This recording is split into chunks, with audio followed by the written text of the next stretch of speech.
going to these third world countries, in particular Guatemala, even if they have access to a physician, they probably can't afford it. So we're giving these people care that they would not normally get.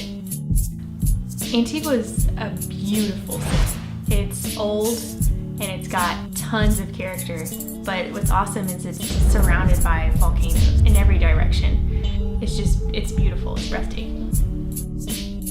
One of the days we get to go to these black sand beaches, which is exactly what it sounds like, but you can't even picture it until you get there. It's just gorgeous. Antigua itself has so many cool places to eat and to go out at night. Every restaurant is like you step into this like amazing atmosphere. They'll have a courtyard, twinkle lights everywhere, and ambiance, and it's just kind of like a magical city. So the patient comes in, they start in triage, and our people in triage get their blood pressure, their heart rate, their vital signs, their height and weight, and what they're here for. So basically the biggest problem that they're having. And then after triage, they go through patient care. And so that's when they sit down with 2 medical students. Those 2 students will ask that patient a bunch of questions and figure out what's going wrong, do a physical exam, and kind of go from there with diagnosing them. Those 2 students are basically the doctor for that patient.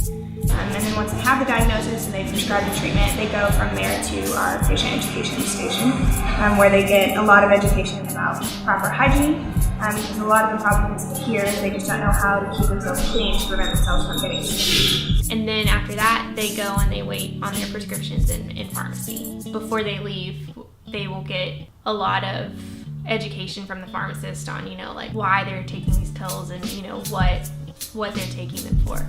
It's a lot of practice. We see a lot of patients. We see 200 patients every day. And so for some of these students, they're seeing 25, 30, 35 patients a day. So they're getting such a broad spectrum of complaints, such a broad spectrum of experience. But also for these patients, because our system is so well organized and so well standardized, these patients kind of get a healthcare experience unlike anything that they can find here. So it's kind of like total immersive medicine. You get to get your hands dirty, you get to do the work. If you have a patient that has joint pain, you get to do the joint injection.